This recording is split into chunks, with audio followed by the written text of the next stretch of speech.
मर जाएंगे, जिंदे ना जाए, ऐसा किसी के धमकाई सो। संविधान में बोला गया है जो जना 20-25 साल से यहाँ रह रहा है वो इस देश का उस जगह का नागरिक माना जाएगा। तो फिर हम क्यों जा रहे हैं यहाँ से, हम क्यों जाए?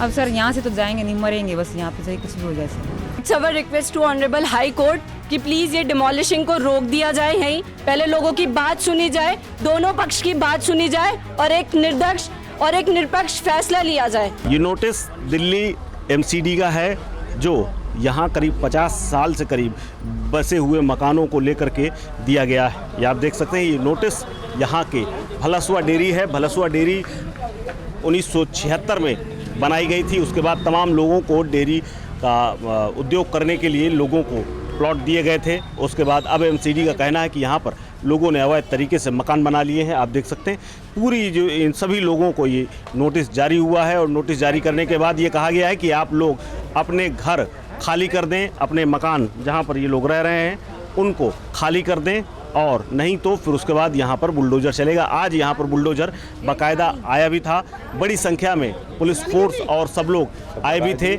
और यहाँ पर तमाम जो लोग हैं इनसे मैं बात करूँगा। आप यहीं रहते हैं दादा? यहीं रहे। क्या नाम है आपका? मेरा नाम रतन सिंह है। अच्छा, कब से रह रहे हैं आप यहाँ पर? क्यों आई थी ये एमसीडी वाले, पुलिस वाले क्या कह रहे हैं ये लोग? ये बहुत बड़ी कहानी है, तो कहा बताऊँगा यार। हाँ। हाँ, ये मिली भगत है सबकी, ऐसी ही है। ऐसे ना पैसा उगाए लोगों से खूब, तो बताओ ये तड़ी दे डरे हैं, ये खाली करके भगें। आज ये सुबह से किराएदार भग गए। ऐसे में कितने साल से आप लोग रह रहे हैं? हम 1976 से हमारे दादाजी आए थे जब रामेश्वरम से, वहाँ पे अलॉटेड हुई थी उनको जगह, तो यहाँ पे आके रहे थे। और ये लोग कह रहे हैं कि हमने घेरा है जगह। कहाँ की घेरी है? हमें तो वहाँ से अलॉट की थी, हमारे पास अलॉटमेंट के कागज़ हैं, सब कुछ है, इंदिरा गांधी ने हमें दी थी। और फिर ये कह रहे हैं कि हमें निकालो, रेजिडेंस को हटाओ। अगर रेजिडेंस को हटाना था तो ये सीवर क्यों लगवाए थे, या एमसीडी के स्कूल क्यों बनवाए थे? यहाँ पे 2 स्कूल बनवाए थे, बढ़िया शांति विद्या, यहाँ पे ये मैरिज हॉल बनवाए, क्यों बनवाए थे ये? जब यहाँ पे गाय भैंस रहेंगी, गाय भैंस जाएंगी क्या वहाँ पे पार्टी में, पार्टी करने गाय भैंस जाएगी, उनका बर्थडे होगा, या फिर स्कूल में पढ़ने जाएंगे गाय भैंस? अब हमें भगाया जा रहा है, ये तो हमसे गाय भैंस से भी हम उधर चले गए पीछे, ये हमें गाय भैंस से भी कम समझ रहे हैं। दिए जा रहे हैं, ये किस बेसिस पे दिए गए हैं? ये नोटिस किसी भी बिहाफ पे नहीं थे। हमारी ये 3rd जनरेशन है जो यहाँ पे रह रही है। जब इतने टाइम से कोई नहीं आया तो अब ये कौन सी चीज़ है, कौन सा एमसीडी है, क्यों आके हमें परेशान करा जा रहा है, मेंटली डिस्टर्ब करा जा रहा है? हम लोग स्टूडेंट्स हैं, हमारी पढ़ाइयों पे बहुत इफेक्ट पड़ रहा है इन सब चीज़ों की वजह से। लाइक आज मेरी 3rd डे ओपीडी है, मैं 3 दिन से हॉस्पिटल नहीं जा रही हूँ। I am an medical student and मेरा वहाँ पे होना बहुत इंपॉर्टेंट है और मैं यहाँ पर हूँ सिर्फ इन सब चीज़ों की वजह से। हमें आके कोई तो जवाब दो कि ये क्या चल रहा है हमारे साथ। और जब हमारे को 16 तक अभी कुछ नहीं था, तो ये सब क्या हो रहा है? डिमोलिशिंग नाइट में हमारे पास कोई आके कह रहा है आपके नोटिस लग रहे हैं, इलीगली नोटिस हमारे को ऐसे चिपका के जा रहे हैं। अगर कितने सालों से केस था तो एटलीस्ट कोई हमारी साइड से आता, हमें बताता। हमारी साइड से कोई भी इतने दिनों से कोई एविडेंस नहीं, कोई प्रूफ नहीं, जाके सीधा एक साइड से एक पार्टी रख दी। ये कोई कहीं का भी इंसाफ नहीं है, कोर्ट ने कोई किसी भी इंसाफ से कोई बात नहीं करी है। इसीलिए हमारी कोर्ट से बहुत बहुत बहुत रिक्वेस्ट है कि प्लीज़ इसको अच्छे से सारे फाइल्स को पढ़ो। एनजीओ जो भी एनजीओ इसके अगेंस्ट आ रहा है तो प्लीज़ पहले लोगों को भी सोचो। आप 1300 फैमिलीज़ को ऐसे बेघर नहीं कर सकते घर से। ये लोग कह रहे हैं कि सुनैना सिब्बल ने कहा है कि वो है ह्यूमन राइट जो भी है उसके ऊपर कि ये जो गाय हैं भैंसों को ये हम परेशान कर रहे हैं। अगर गाय भैंसों की बात है तो ऐसे तो पूरे दिल्ली में और हर जगह पूरे भारत में ही डॉग्स हैं, कितने लोग मर जाते हैं, सब कुछ हो जाता है, गायों को कितनी चोट लगती है। ज़रूरी थोड़ी कि हर जगह भलसुआ डेयरी में सारी गाय भैंस हैं, और भी जगह मैं स्कूल जाता हूँ शालीमार बाग में, वहाँ पर बहुत सारी गाय हैं। कहते हैं कि गाय मर जाती हैं, अरे गाय तो मर ही सकती है, इंसान मर जाते हैं तो गाय का क्या पता। अब वो मर जाएगी, अब वो एमसीडी की वो ड्यूटी है कि उनको उठाए रोड पे से, अब वो भी नहीं हम ही उठाएंगे। हम क्यों उठाएंगे अगर रोड पे है? वो तो एमसीडी का वो है ना। अब ये कह रहे हैं कि हमें यहाँ से हटाओ। बहुत लोगों को यहाँ पे अटैक आ गए, 2 बंदों के सामने अभी फांसी लगा ली एक बंदे ने। अब फिर बताओ सारे मरे। फांसी लगा ली क्या? उस दिन नोटिस सर हमारे नोटिस आ गए, हम क्या करें? गरीब लोग कहाँ जाए बच्चों के उस दिन नोटिस छोड़ के हैं? छोटे छोटे बच्चे, माँ बाप अपने जमीन खरीद के बनाए, हम सब कहाँ जाए छोटे बच्चे लेके? बताओ जरा। गाँव में सारे मर गए, अटैक बुढ़ों का कई लोगों अटैक पड़ गया सर, हम कहाँ जाए बताइए? आंटी ने वहाँ पे फांसी लगा ली, उन्होंने सबने सुसाइड कर लिया। क्यों कर रहे हैं? क्यों? वो गाँव के सब बेच के यहाँ पे उन्होंने लगा दिया, इन्वेस्ट करा। उनको लगा कि ये बढ़ेगा, लेकिन जब बढ़ने की बारी आई तो अब वो हमसे छीन रहे हैं क्योंकि उनको डेवलपमेंट जगह मिल रही है फ्री में। हाँ बेटा, कहाँ जाएंगे? यहाँ से खाली करके कहाँ जाएंगे? इतने दिन हो गए पड़ा ना हमने, जब आए ना बिजली था, ना पानी था, ना कुछ भी नहीं था। यहाँ खड्डे पड़े थे, है बिजली से हवा करा करते। जब कोई एमसीडी वाला नहीं आया, आया कोई? जब तक कोई नहीं आया। अब ये जगह सही बन गई, बच्चे पढ़ने लिखे। एक बात बता, कोई भैंस बांधेगा तो अपने बच्चों को भैंस के साथ रखेगा कोई है?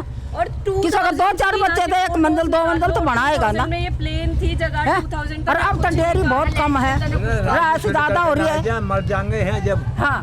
मतलब मर जाएंगे, जिंदे ना जाए ऐसा किसी के धमकाई सो, समझ में? मर जाएंगे हैं, मर जाएंगे, झाड़ कट जाएगा हमारा, ऐसे में दुनिया मर रही है। वो सरकार कह रही है, एमसीडी वाले कह रहे हैं कि मुकदमा हार गए हैं, इसलिए जो है किसी को पता होगा मुकदमे का, किसी को पता ही नहीं। डेयरी वालों को मुकदमा हमारी जान चल रहा है, हमारे खिलाफ चल रहा है। ये तो ये पता चला है 10 दिन पहले, समझ गया? किसी को नहीं पता। अब हाँ एमसीडी हार गई, हमें क्या पता एमसीडी का है हार गई, हमें नहीं पता भाई। हमारी गाड़ी में मुकदमा था। मुकदमा होगा तो नोटिस कब लगे? ये नोटिस कब आए? ये नोटिस कितने दिन पहले लगे? 2-3 दिन पहले लग गया। फ्राइडे को 9 को 9। हाँ, अच्छा, आप लोगों को पता कब चला कि मकान यहाँ तोड़े जाने हैं? या अखबार में देखिए, ये हमें 14 जुलाई को जाके पता चली है, और इन्होंने 2 साल पहले केस कर रखा था। हमें तो 14 जुलाई को पता चली है कि ऐसे ऐसे यहाँ पे केस है। उसके बाद भी हमें लगा कि चलो डेयरी वेरी का कोई सिस्टम है। उसके बाद इन्होंने कहा कि अब तो रेजिडेंस भी जाएंगी। 6 अगस्त को हमें पता चला कि रेजिडेंस भी जाएंगी। अब बताओ रेजिडेंस जाएंगी तो हम कहाँ पे रहेंगे? यहाँ पे तो इतने, हाँ, अब इंसानों को भगा रहे हैं। अब गाय भैंस इंसानों से बड़े होते हैं क्या? ये तो। और जब हमारे संविधान में बोला गया कि जो जना 20-25 साल से यहाँ रह रहा है वो इस देश का, उस जगह का नागरिक माना जाएगा, तो फिर हम क्यों जा रहे हैं यहाँ से? हम क्यों जाएं? सर ये कानून है कि 20 साल तक कोई बंदा वहाँ रहेगा तो उसको आप नहीं हटा सकते। तो ये तो सरासर सर हमारे साथ बिल्कुल नाइंसाफी है। सर आप बताओ, यहाँ पर 1974 से सर 48 साल हो गए सर, यहाँ 50 साल हो जाएंगे 2 साल के बाद। आप खुद बताओ, जब एमसीडी की जमीन अगर इन्होंने ये सारे डेयरी के लिए अलॉटेड है तो फिर ये मकान जो बन रहे तो एमसीडी कहाँ थी पहले? सर बता दो ना। अब एक बात है, सबने यहाँ पैसा लगा रखे है। वैसे तो जहाँ झुग्गी झोपड़ी है उसकी जगह मकान दे रही सरकार, तो हमारे बसे बसाए मकान को तोड़ देंगे सर? सर 19 अगस्त को वो हाई कोर्ट का डिसीजन आया, तो उस दिन से सर आज तक भी खा पी लेंगे। हमारी हालत देख लो सर कैसी हो रही है। सर जी रहे बस ऐसे ही। अब सर यहाँ से तो जाएंगे नहीं, मरेंगे बस यहाँ पे, चाहे कुछ भी हो जाए सर। आधार कार्ड पैन कार्ड किस लिए बनवाए गए हैं? यहीं के आधार पर, यहीं के पते पर? बिल्कुल यहीं के पते पे है, यहीं के पते पे हमारा बर्थ यहीं का है। वो जानवर, राशन कार्ड, आधार कार्ड, पैन कार्ड सब कुछ बनेंगे, सब कुछ, सिलेंडर का सब कुछ है, बिल है, बिजली का बिल है, एनडीपीएल के बिल जो दे रहे हैं लोगों ने, जो हाउस टैक्स भर दिए, किस बेसिस पे लिए गए? हमें ये नहीं समझ आ रहा ना। कोई भी वैल्यू नहीं है। ये 3rd जनरेशन है हमारी। हम लोगों ने ऐसा टाइम देखा, ये बिल्कुल फ्लैट था। 2000 की फोटोज निकालो, चेक कर लो पूरी डेयरी को, क्या हाल था डेयरी का। लोगों ने अब अपना अच्छे से अपने एनवायरनमेंट को चेंज करा है अपने आप को। जब ये लेंटर डल रहे थे तब कहाँ थी एमसीडी, तब कहाँ थी गवर्नमेंट? तब आती, तब मना कर देते, तभी लोग रुक जाते। लोगों ने जब मकान ये बनाए रहे थे तब लोग, आप लोगों किसी ने हमें कोई नोटिस नहीं आया, हमारे पास कुछ नहीं आता। वाले एमसीडी वाले पुलिस वाले पैसे ले लेते थे और फिर मकान बना। जब इसमें किसी से कुछ नहीं हुआ, बस यहाँ पे खाली चुपचाप बैठ जाते थे। हाँ बताइए, 1984 में यहाँ पे हम सब क्या करें बताओ? जब माँ बाप ने जमीन पैसे के सबको लगा, आज ये 4-5 मंजिल के मकान में जब एमसीडी क्या सो रही थी उस समय, ये पुलिस वाले क्या कर रहे थे? सब क्यों बनाने दिए मकान को? आज ये पब्लिक रोडों पर खड़ी हुई है, इतना परेशान पब्लिक हो रही, किस लिए हो रही है? आज यहाँ का नाम है कोर्ट के नोटिस आ रहे हैं, का नाम है भेज रहे हैं, एमसीडी के नोटिस आ रहे हैं, क्या ये मतलब है? नहीं तो अभी तो चले गए, कह रहे हैं कि अभी पुलिस कम थी इसलिए नहीं हटाया, लेकिन अभी हटाएंगे। अभी जो पूरा फोर्स लेकर के जैसे बाकी जगह गिराया गया है वैसे यहाँ भी गिराएंगे। भाई गिराए तो पब्लिक कहाँ जाएगी? ये सब रेसिडेंटल पूरा रिहाइश है यहाँ पे, 90% रिहाइश हो रही है यहाँ पे, पूरे 90% रिहाइश है यहाँ पे, कहाँ जाएंगी पब्लिक? ये it's our request to honourable high court कि प्लीज़ ये डिमोलिशिंग को रोक दिया जाए। यहीं पहले लोगों की बात सुनी जाए, दोनों पक्ष की बात सुनी जाए और एक निरपेक्ष फैसला लिया जाए जो एक्चुअली में लोगों के लिए सही हो। ये हमारी बहुत सभी लोगों की हाथ जोड़ के हाई कोर्ट से रिक्वेस्ट है, सुप्रीम कोर्ट से रिक्वेस्ट है, इसको केस को पहले पूरी अच्छे से करें कार्रवाई और फिर दें।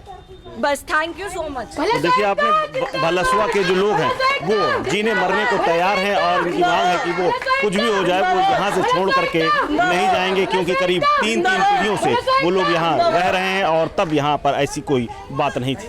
फिलहाल वीडियो जर्नलिस्ट सत्यम के साथ कुलदीप द्विवेदी, भलसुआ, दिल्ली, वन इंडिया हिंदी।